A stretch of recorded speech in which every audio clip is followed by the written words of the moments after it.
ಇದೀಗ ಬರ್ತಿರುವಂತಹ ಬ್ರೇಕಿಂಗ್ ಇದು ತಮ್ಮದಲ್ಲದ ತಪ್ಪಿಗೆ 2000ಕ್ಕೂ ಹೆಚ್ಚು ಯುವ ಜನತೆ ಈಗ ಅನ್ಯಾಯವನ್ನ ಅಲ್ಲಿ ಎದುರಿಸಬೇಕಾಗಿದೆ. ಡಿಎಆರ್ ಪರೀಕ್ಷೆ ಬರೆಯಲು ಹೊರಟವರಿಗೆ ರೈಲ್ವೆ ಇಲಾಖೆ ಕೈಕೊಟ್ಟಂತಹ ಘಟನೆ ಈಗ ನಡೆದಿದೆ. ಯುವಕರು ಸಾಕಷ್ಟು ಜನ ಆಲ್ಮೋಸ್ಟ್ 2000ಕ್ಕೂ ಹೆಚ್ಚು ವಿದ್ಯಾರ್ಥಿಗಳು ಡಿಎಆರ್ ಪರೀಕ್ಷೆಯನ್ನ ಬರೀಬೇಕಾಗಿತ್ತು. ಆದರೆ ರೈಲು ಕೆಟ್ಟ ಕಾರಣ ಅವರಿಗೆ ಮೋಸ ಆಗಿದೆ.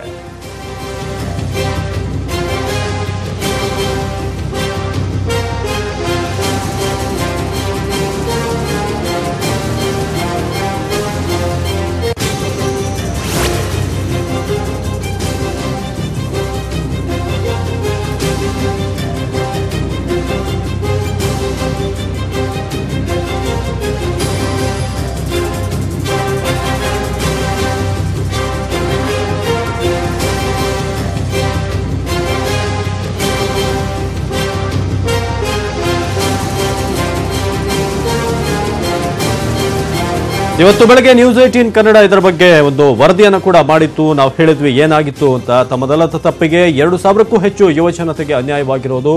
ಡಿಎಆರ್ ಪರೀಕ್ಷೆ ಬರೆಯೋದಕ್ಕೆ ಅಂತ ಹೊರಟವರಿಗೆ ಈಗ ಮೋಸ ಆಗಿದೆ. ರೈಲ್ವೆ ಇಲಾಖೆ ಈಗ ಕೈಕೊಟ್ಟಿರೋದು. ಹುಬ್ಬಳ್ಳಿ ಧಾರವಾಡ ಮೂಲದ ಒಟ್ಟು ಸುಮಾರು ಒಂದು 2000 ವಿದ್ಯಾರ್ಥಿಗಳಿಗೆ ಮೋಸ ಆಗಿದೆ. ಈಗ ಡಿಎಆರ್ ಪರೀಕ್ಷೆ ಬರೆಯೋಕೆ ಅಂತ ಅವ್ರು ಬರ್ತಿರ್ತಾರೆ. ಆದರೆ ದಾರಿ ಮಧ್ಯೆಯಲ್ಲಿ ರೈಲು ಕೈಕೊಟ್ಟ ಕಾರಣ ಅವರು ಸಮಯಕ್ಕೆ ಸರಿಯಾಗಿ ಬೆಂಗಳೂರಿಗೆ ಬರೋದಕ್ಕೆ ಆಗೋದಿಲ್ಲ. ಹಾಗಾಗಿ ಬೆಂಗಳೂರಿಗೆ ತಲುಪದೆ ಈಗ ಪರೀಕ್ಷೆ 10 ಗಂಟೆಗೆ ಏನಿತ್ತು ಇವತ್ತು ಅದನ್ನು ಅಟೆಂಡ್ ಮಾಡೋಕೆ ಸುಮಾರು 2000ಕ್ಕೂ ಹೆಚ್ಚು ವಿದ್ಯಾರ್ಥಿಗಳಿಗೆ ಸಾಧ್ಯವಾಗ್ತಾ ಇಲ್ಲ. ಆ ಮೂಲಕ ಅವರ ಭವಿಷ್ಯದ ಕನಸೇನಿದೆ ಅದು ರೈಲ್ವೆ ಇಲಾಖೆಯ ಮೂಲಕ ಈಗ ಭಗ್ನವಾಗಿದೆ ಅಂತ ಹೇಳಬೇಕು. 10 ಗಂಟೆಗೆ ಡಿಆರ್ ಎಕ್ಸಾಮ್ ಇತ್ತು. ಅವರು ಬೆಂಗಳೂರಿಗೆ ಬರಬೇಕಾಗಿತ್ತು. ಆದರೆ ರಸ್ತೆ ಮಧ್ಯೆಯಲ್ಲಿ ಹುಬ್ಬಳ್ಳಿ ಧಾರವಾಡದಿಂದ ಬೆಂಗಳೂರಿಗೆ ಬರ್ತಿರ್ಬೇಕಾದ್ರೆ ದಾರಿ ಮಧ್ಯದಲ್ಲಿ ರೈಲಿನ ಹೋಗಿ ಕೈಕೊಟ್ಟ ಕಾರಣ ಈಗ ಎಲ್ಲರೂ ಕೂಡ ಪರೀಕ್ಷೆ ಬರೆಯೋಕ್ಕಾಗದೆ ಈಗ ಅನ್ಯಾಯವನ್ನು ಎದುರಿಸ್ತಾ ಇದ್ದಾರೆ.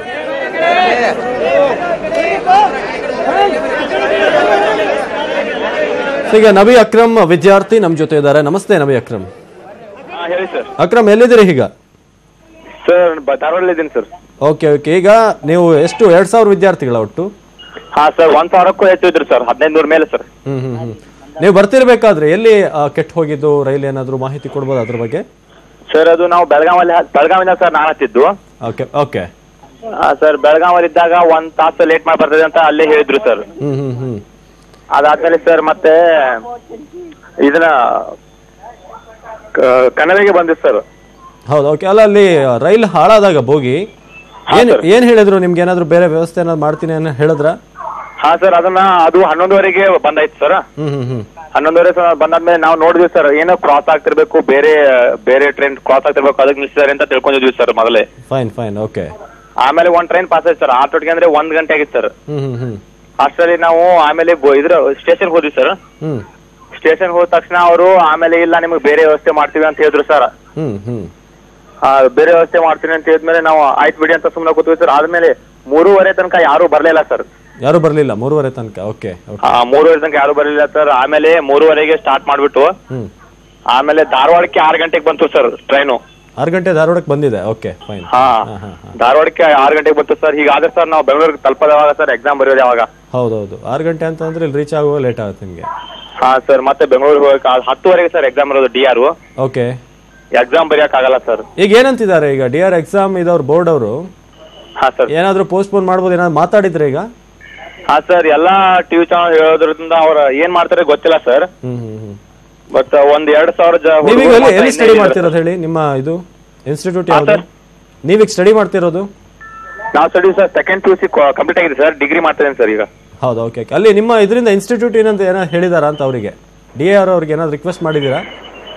ಅದೇನ್ ಗೊತ್ತಿಲ್ಲ ಸರ್, ಅಲ್ಲಿಂದ ಗೊತ್ತಿಲ್ಲ. Okay okay okay. ನಬಿ ಅವರೇ, ಈಗ ರವಿ ಮತ್ತೊಬ್ಬ ವಿದ್ಯಾರ್ಥಿ ಇದ್ದಾರೆ. ರವಿ ನಮಸ್ತೆ. ರವಿ ಅವರೇ ಧ್ವನಿ ಕೇಳ್ತಾ ಇದೆಯಾ? ಹಲೋ. ಕೇಳಿಸ್ತಿದ್ಯಾ ರವಿ ಅವರೇ? ಸರ್. Okay okay. ಈಗ ಏನ್ ಹೇಳ್ತಿದ್ದಾರೆ ಈಗ ಬೋರ್ಡ್ ಅವರು? ಎಕ್ಸಾಮ್ ಏನಾದ್ರು ಪೋಸ್ಟ್ಪೋನ್ ಮಾಡ್ಬೋದಾ? ಅವ್ರು ಏನ್ ರೆಸ್ಪಾಂಡ್ ಮಾಡ್ತಿಲ್ಲ ಸರ್. ರೆಸ್ಪಾಂಡ್ ಮಾಡ್ತಿಲ್ಲ. ಎಲ್ಲಿದ್ದೀರಿ ನೀವೆಲ್ಲ ಈಗ? ಸರ್ ಹುಬ್ಳಿ ರೈಲ್ವೆ ಸ್ಟೇಷನ್ ಇದೆ ಸರ್. ಸ್ಟೇಷನ್ ಅಲ್ಲೇ ಇದ್ದೀರಾ? ಹಾ ಸರ್, ಎಲ್ಲರೂ ಇಲ್ಲೇ ಇದೀವಿ ಸರ್. Okay okay. ಈಗ ಏನ್ ಮಾಡೋಣ ಅಂತ ಈಗ? ಸರ್ ನಾವು ಈಗ ಎಕ್ಸಾಮ್ ಮುಂದೆ ದೂಡ್ಬೇಕು ಸರ್, ಇಲ್ಲಾಂದ್ರೆ ಇಲ್ಲ ಮುಂದೆ ಓಡುತ್ತೀವಿ ಸರ್. Okay okay. ನಮ್ಮ ಒತ್ತಾಯ ಕೂಡ ಅದೇನೇ ಈಗ, ಯಾಕಂದ್ರೆ ನಿಮ್ ತಪ್ಪಲ್ಲ ಇಲ್ಲಿ. ಸರ್ಕಾರ ನೋಡ್ಬೇಕು ಸರ್. ಓಕೆ, ಇದ್ರ ಬಗ್ಗೆ ಈಗ ನಿಮ್ಮ ಅಲ್ಲಿನ ಇನ್ಸ್ಟಿಟ್ಯೂಟ್ ಇದೆಯಲ್ಲ, ಕಾಲೇಜ್ ಇದೆಯಲ್ಲ, ಹಾ ಸರ್. ಅಲ್ಲಿಂದ ಏನಾದ್ರು ಅಲ್ಲಿಗೆ ಮನವಿ ಮಾಡ್ಬೋದಾ? ಏನಾದ್ರು ಮಾತಾಡಿದ್ರ ಅವ್ರ ಹತ್ರ? ಮಾತಾಡ್ಲಿಲ್ಲ ಸರ್. ಇವಾಗ ಮಾತಾಡ್ತೀನಿ ಅಂತ ಒಂದ್ 3 ಜನ ಬಂದಿದ್ದಾರೆ ಸರ್. ಯಾವ ಕಾಲೇಜ್ ನಿಮ್ದು? ನಮ್ದು ರಾಮದುರ್ಗ. ರಾಮದುರ್ಗ. ಓಕೆ, ನಿಮ್ಮ ಪ್ರಿನ್ಸಿಪಾಲ್ ಹತ್ರ ಮಾತಾಡಿದ್ರಾ? ಹಾ ಸರ್. ಪ್ರಿನ್ಸಿಪಾಲ್ ಹತ್ರ ಮಾತಾಡಿದ್ರಾ ನಿಮ್ಮ? ಇಲ್ಲ ಸರ್. ಓಕೆ, ಅವ್ರಿಗೆ ಇನ್ಫಾರ್ಮ್ ಮಾಡ್ಬೇಕಾಗಿತ್ತು ನೀವು ಈ ತರ ಆಗಿದೆ ಅಂತ. ಮಾಡ್ಬೇಕು ಸರ್. ಇಲ್ಲಿ ಪರಿಹಾರ ಮಾಡ್ತೇನೆ ಅಂತ ಹೇಳ್ತಾ ಇದಾರೆ ಸರ್. ಇಲ್ಲಿ ಹೇಳ್ತೀರಾ? ಓಕೆ, ಆಲ್ರೆಡಿ ಜನ ಕೂಡಿದ್ದಾರೆ ಸರ್ ಈಗ ಇಲ್ಲಿ. ಫೈನ್ ರವಿ ಅವರೇ ಮಾತಾಡೋದಕ್ಕೆ. ಓಕೆ ರವಿ, ಅದೇ ರೀತಿಯಾಗಿ ನವಿ ಇಬ್ರು ಕೂಡ ಮಾತನಾಡಿದ್ರು ವಿದ್ಯಾರ್ಥಿಗಳು. ಅವ್ರು ಹೇಳೋ ಪ್ರಕಾರ ಈಗ ಪ್ರಿನ್ಸಿಪಾಲ್ಗೂ ಕೂಡ ಹೇಳಿದಾರಂತೆ. ನೋಡೋಣ ಯಾವ ರೀತಿಯಾದಂಥ ಪೋಸ್ಟ್ಪೋನ್ ಆಗುವಂಥ ಚಾನ್ಸಸ್ ಇದೆಯಾ ಏನಂತ.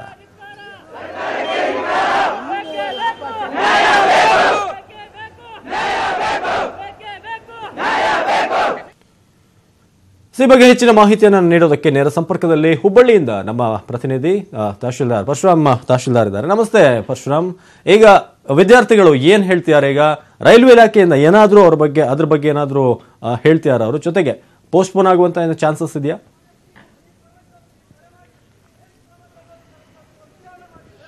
ನಿಜ ಅವಿನಾಶ್, ಈಗಾಗಲೇ ಏನು ವಿದ್ಯಾರ್ಥಿಗಳ ಬೇಡಿಕೆ ಇದೆ, ತಮಗೂ ಕೂಡ ಎಕ್ಸಾಮ್ ಬರೀಲಿಕ್ಕೆ ಅವಕಾಶವನ್ನ ಮಾಡಿಕೊಡಬೇಕು, ಜೊತೆಗೆ ತಪ್ಪಿತಸ್ಥರ ವಿರುದ್ಧ ಕ್ರಮ ಕೈಗೊಳ್ಳಬೇಕು ಅನ್ನುವಂಥದ್ದು. ನಾನು ಹಿಂದ್ಗಡೆ ನೋಡಬಹುದು, ಏನು ಹುಬ್ಬಳ್ಳಿ ರೈಲ್ವೆ ನಿಲ್ದಾಣದಲ್ಲಿ ಈಗಾಗಲೇ ಪ್ರತಿಭಟನೆ ನಡೀತಾ ಇದೆ. ವಿದ್ಯಾರ್ಥಿಗಳು ರೈಲ್ವೆ ನಿಲ್ದಾಣದ ಎದುರು ಧರಣಿ ಕುಳಿತಿದ್ದಾರೆ. ಈಗಾಗಲೇ ಸ್ಥಳಕ್ಕೆ ಸ್ಥಳೀಯ ಶಾಸಕ ಪ್ರಸಾದ್ ಅಬ್ಬಾಯಿ ಅವರು ಆಗಮಿಸಿದ್ದಾರೆ. ಜೊತೆಗೆ ಏನು ಕೆಲ ಮುಖಂಡರು, ಎಬಿವಿಪಿ ಕಾರ್ಯಕರ್ತರು ಮತ್ತು ಜೊತೆಗೆ ಕೆಲವು ಕಾಂಗ್ರೆಸ್ ಮುಖಂಡರು ಕೂಡ ಈ ಒಂದು ಪ್ರತಿಭಟನೆಯಲ್ಲಿ ಭಾಗವಹಿಸಿದ್ದಾರೆ. ವಿದ್ಯಾರ್ಥಿಗಳಿಗೆ ಏನು ಅನ್ಯಾಯವಾಗಿದೆ ಅದನ್ನ ಸರಿಪಡಿಸಬೇಕು, ಅವರಿಗೆ ಮತ್ತೊಮ್ಮೆ ಪರೀಕ್ಷೆಯನ್ನ ಬರೀಲಿಕ್ಕೆ ಅವಕಾಶವನ್ನ ಮಾಡಿಕೊಡಬೇಕು, ಜೊತೆಗೆ ಈ ರೀತಿಯ ವಿಳಂಬಕ್ಕೆ ಕಾರಣರಾದಂತಹವರ ವಿರುದ್ಧ ಕೂಡ ಕ್ರಮ ಕೈಗೊಳ್ಳಬೇಕು ಅನ್ನುವಂತಹ ಒತ್ತಾಯವನ್ನ ಕೂಡ ಮಾಡ್ತಾ ಇದ್ದಾರೆ. ಈಗಾಗಲೇ ರೈಲ್ವೆ ಅಧಿಕಾರಿಗಳು ಬಂದು ಪ್ರತಿಭಟನಾ ನಿರತ ಉದ್ಯೋಗಾಕಾಂಕ್ಷಿಗಳು ಮತ್ತು ಪರೀಕ್ಷಾರ್ಥಿಗಳ ಜೊತೆಗೆ ಮಾತುಕತೆಯನ್ನ ಕೂಡ ನಡೆಸಿದ್ದಾರೆ. ಅವರು ಹೇಳೋ ಪ್ರಕಾರ ಏನು, ನಾವು ಒಂದು ಲೆಟರ್ ಕೊಡ್ತೇವೆ, ಯಾವ ಕಾರಣಕ್ಕಾಗಿ ರೈಲ್ವೆ ಡಿಲೇ ಆಗಿದೆ ಅನ್ನುವಂಥದ್ದರ ಕುರಿತು ಕೂಡ ನಾವು ಒಂದು ಲೆಟರ್ನ ನಿಮಗೆ ಬರೆದು ಕೊಡ್ತೇವೆ, ನೀವು ಅದನ್ನ ಸಂಬಂಧಪಟ್ಟವರಿಗೆ ಕೊಟ್ಟು ಪರೀಕ್ಷೆಯನ್ನ ಮುಂದೂಡೋದಾಗಿರ್ಬೋದು ಅಥವಾ ನೆಕ್ಸ್ಟ್ ನಿಮ್ಗೆ ಅವಕಾಶ ಕೊಡುವುದಾಗಿರ್ಬೋದು, ಅದ್ರ ಬಗ್ಗೆ ಮಾತುಕತೆ ನೀವು ಮಾಡ್ಕೊಳ್ಬಹುದು ಅನ್ನುವಂಥ ಹೇಳಿಕೆಯನ್ನ ಹೇಳಿದ್ದಾರೆ. ಅದಕ್ಕೆ ಈಗ ಒಪ್ಪಿಕೊಳ್ತಾ ಇಲ್ಲ ಇವರು.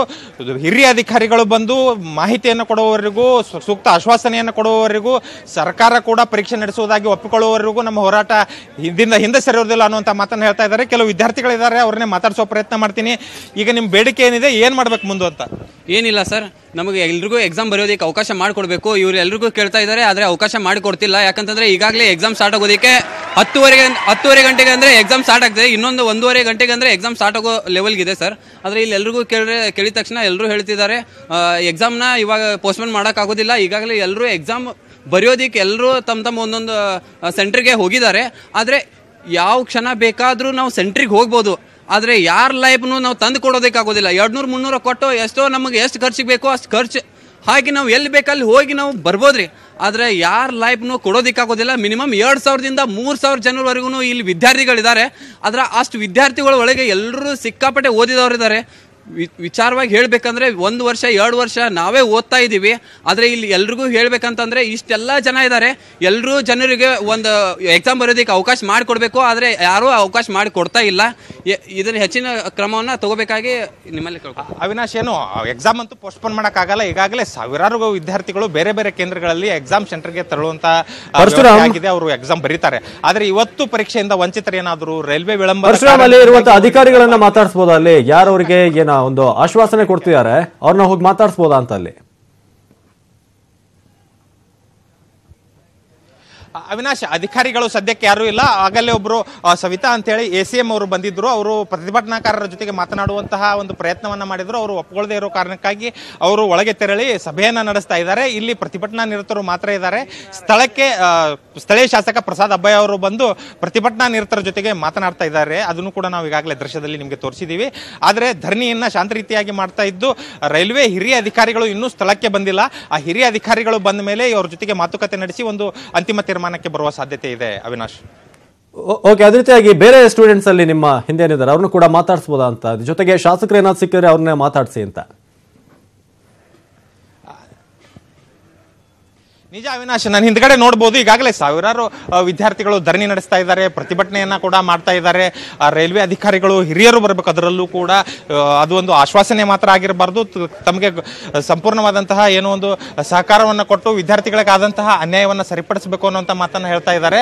ಈಗ ದೃಶ್ಯದಲ್ಲಿ ಗಮನಿಸಬಹುದು, ಪ್ರಸಾದ್ ಅಬ್ಬಯ್ಯ ಅವರೇ ವಿದ್ಯಾರ್ಥಿಗಳನ್ನ ಉದ್ದೇಶಿಸಿ ಮಾತಾಡ್ತಾ ಇದ್ದಾರೆ. ಜೊತೆಗೆ ವಿದ್ಯಾರ್ಥಿಗಳೆಲ್ಲ ಇಲ್ಲಿ ಇದ್ದಾರೆ, ಕೆಲವೊಂದು ವಿದ್ಯಾರ್ಥಿಗಳನ್ನ ಮಾತಾಡಿಸುವಂತಹ ಪ್ರಯತ್ನವನ್ನು ಕೂಡ ನಾನು ಮಾಡ್ತೀನಿ.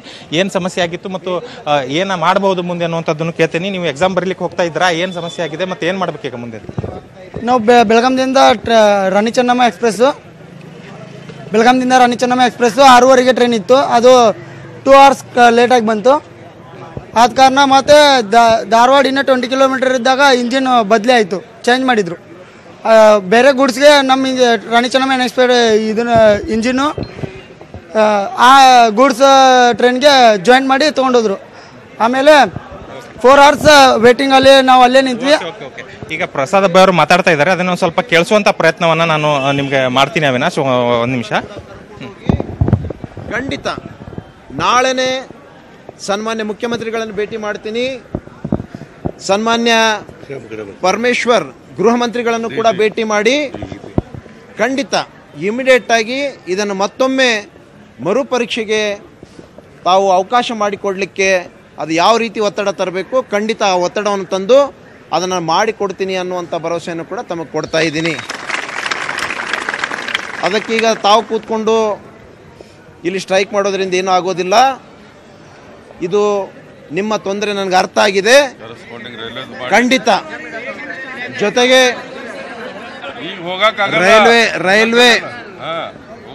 ರೈಲ್ವೆ ಕರೆಸ್ಪಾಂಡೆನ್ಸ್ ಕೂಡ ಮಾತಾಡಿಕೊಂಡು ಅದಕ್ಕೆ ಅವ್ರ ಕಡೆಯಿಂದ ಒಂದು ಕ್ಲಾರಿಫಿಕೇಶನ್ ತಗೊಂಡು ಖಂಡಿತ ಅದನ್ನು ಸರಿಪಡಿಸುವಂಥ ಕೆಲಸ ನಾವು ಮಾಡಿಕೊಡ್ತೀವಿ ಅನ್ನುವಂಥದ್ದು ಕೂಡ ನಾನು ತಮಗೆ ಆಶ್ವಾಸನೆ ಕೊಡ್ತಾ ಇದ್ದೀನಿ. ನಾನು ನಾಳೆನೇ ನನ್ನ ಎಲ್ಲ ಕಾರ್ಯಕ್ರಮಗಳನ್ನು ರದ್ದು ಮಾಡಿ ನಾಳೆನೇ ನಿಮ್ಮ ಸಲುವಾಗಿ ಬೆಂಗಳೂರಿಗೆ ಬೆಳಗ್ಗೆ ಫ್ಲೈಟಿಗೆ ಹೋಗ್ಬಿಟ್ಟು ಆ ಕೆಲಸ ಸನ್ಮಾನ್ಯ ಮುಖ್ಯಮಂತ್ರಿಗಳಿಗೆ ಮತ್ತು ಪರಮೇಶ್ವರರಿಗೆ ಗಮನಕ್ಕೆ ತಂದುಬಿಟ್ಟು ಅದಕ್ಕೆ ಬೇಕಾದರೆ ನಿಮ್ಮ ಒಂದು 2-3 ಜನ ಯಾರು ಮುಖಂಡರಿದ್ದೀರಿ ಆ ಮುಖಂಡರು ಕೂಡ ನನ್ನ ಜೊತೆಗೆ ಬಂದರೆ ತೊಂದರೆ ಇಲ್ಲ, ನಾವು ಕೂಡ್ಕೊಂಡು ಅದನ್ನು ಸರಿಪಡಿಸುವಂಥ ಕೆಲಸ ಮಾಡ್ತೀನಿ ಅನ್ನುವಂಥದ್ದು ತಮ್ಮ ಗಮನಕ್ಕೆ ತರ್ತಾ ಇದ್ದೀನಿ.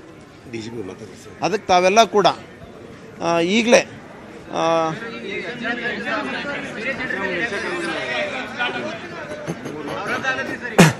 ನಾನು ಮಾತಾಡ್ತೀನಿ, ಒಂದು 5 ನಿಮಿಷದಲ್ಲಿ ಈಗ ಕಾಂಟ್ಯಾಕ್ಟ್ ಮಾತಾಡ್ತೀನಿ. ನಾನು 4 ಜನ ಬರುತ್ತೆ.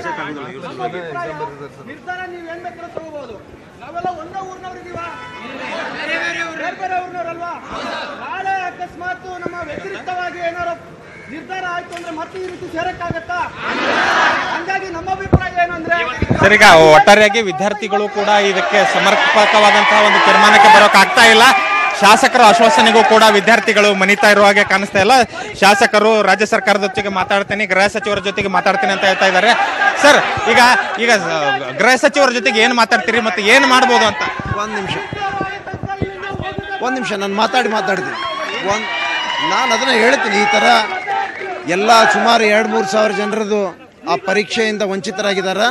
ಅದಕ್ಕೆ ನೀವು ಅವಕಾಶ ಮಾಡಿಕೊಡ್ಬೇಕಾಗ್ತದ. ಈ ಒಂದು ಪರೀಕ್ಷೆಯನ್ನು ಮುಂದೂಡಬೇಕಂತೇಳಿ ನಾನು ಈಗಲೇ ಕೇಳ್ಕೊಳ್ತೀನಿ ಅವ್ರಿಗೆ. ಸದ್ಯ ಒಟ್ಟಾರೆಯಾಗಿ ಪರೀಕ್ಷೆಯನ್ನ ಮುಂದೂಡ್ಲಿಕ್ಕೆ ಗೃಹ ಸಚಿವರ ಜೊತೆಗೆ ಮಾತಾಡ್ತೇನೆ, ಸರ್ಕಾರದೊಂದಿಗೆ ಚರ್ಚೆ ಮಾಡ್ತೇನೆ ಅನ್ನುವಂತ ಮಾತನ್ನ ಶಾಸಕರು ಹೇಳ್ತಾ ಇದ್ದಾರೆ. ಇದುವರೆಗೂ ಅವರು ಫೋನ್ ಮಾಡಿಲ್ಲ, ಈಗ ಫೋನ್ ಮಾಡಿ ಅವ್ರ ಜೊತೆಗೆ ಚರ್ಚೆ ಮಾಡಿ ಮತ್ತೆ ವಿದ್ಯಾರ್ಥಿಗಳ ಜೊತೆಗೆ ಬಂದು ಚರ್ಚೆ ಮಾಡುವುದಾಗಿ ಅವರು ಹೇಳ್ತಾ ಇದ್ದಾರೆ. ಅವಿನಾಶ್, ಓಕೆ, ಇನ್ನು ಪರಶುರಾಮ್ ಅಲ್ಲಿ ಪ್ರಮುಖವಾದ ಒಂದು ವಿಚಾರ ಹೇಳಿದ್ರು, ಈಗ ಬೇರೆ ಬೇರೆ ಊರಿನಿಂದ ಬಂದಿದ್ದಾರೆ ಅಂತ. ಸೊ ಮತ್ತೊಮ್ಮೆ ಈ ರೀತಿ ಸೇರ್ಲಿಕ್ಕಾಗುತ್ತಾ ಅನ್ನೋದು ಅವ್ರ ಪ್ರಶ್ನೆ ಅಲ್ವಾ ಅಲ್ಲಿ ಅಂತ?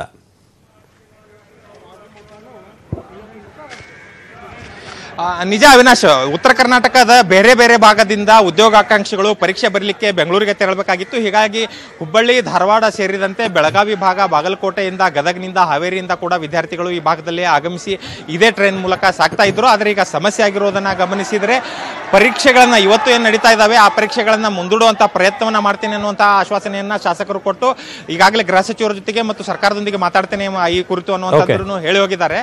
ಆದ್ರೆ ಪರೀಕ್ಷೆ ಮುಂದೂಡ್ಲಿಕ್ಕೆ ಆಗದೆ ಇದ್ರು ಕೂಡ ನಮಗೆ ಏನು ಇವತ್ತು ಪರೀಕ್ಷೆಯಿಂದ ವಂಚಿತರಾಗ್ತಾ ಇದ್ದಾರೆ, ಪರೀಕ್ಷೆ ಬರಲಿಕ್ಕೆ ಸಾಧ್ಯ ಆಗ್ತಾ ಇಲ್ಲ, ಅಂತಹ ವಿದ್ಯಾರ್ಥಿಗಳಿಗೆ ಮತ್ತೊಂದು ಅವಕಾಶವನ್ನ ಕೊಟ್ಟು ಅವರಿಗೆ ಬೇರೆ ದಿನವಾದರೂ ಪರೀಕ್ಷೆ ಬರಲಿಕ್ಕೆ ಅವಕಾಶ ಕಲ್ಪಿಸಬೇಕು ಅನ್ನುವಂತಹ ಬೇಡಿಕೆಯನ್ನ ವಿದ್ಯಾರ್ಥಿಗಳು ಮುಂದೆ ಇಡ್ತಾ ಇದ್ದಾರೆ. ಅವಿನಾಶ್, ಧನ್ಯವಾದ ಮಾಹಿತಿಗಾಗಿ ಪರಶುರಾಮ್.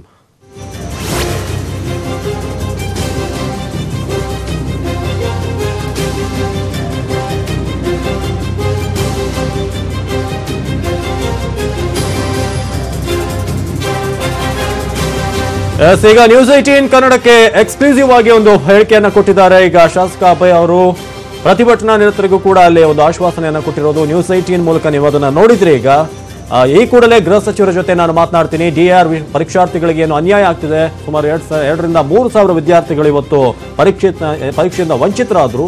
ಅವರಿಗೆ ಸೂಕ್ತವಾದಂತಹ ಒಂದು ಭರವಸೆಯನ್ನ ಕೊಟ್ಟಿದ್ದಾರೆ. ಈಗಲೇ ನಾನು DCM ಡಾಕ್ಟರ್ ಜಿ ಪರಮೇಶ್ವರ್ ಅವರ ಜೊತೆ ಮಾತನಾಡ್ತೀನಿ ಅಂತ ಮುಖ್ಯಮಂತ್ರಿ ಮತ್ತು ಗೃಹ ಸಚಿವರ ಜೊತೆ ಚರ್ಚೆಯನ್ನ ಮಾಡಿ ಪರೀಕ್ಷೆಯನ್ನ ಪೋಸ್ಟ್ಪೋನ್ ಮಾಡಿಸ್ತೀನಿ ಅಂತ ಆಶ್ವಾಸನೆಯನ್ನ ಕೊಟ್ಟರು. ಅದನ್ನ ನ್ಯೂಸ್ 18 ಜೊತೆ ಎಕ್ಸ್ಕ್ಲೂಸಿವ್ ಆಗಿ ಅವರು ಅದನ್ನ ಹೇಳಿದ್ರು ಕೂಡ.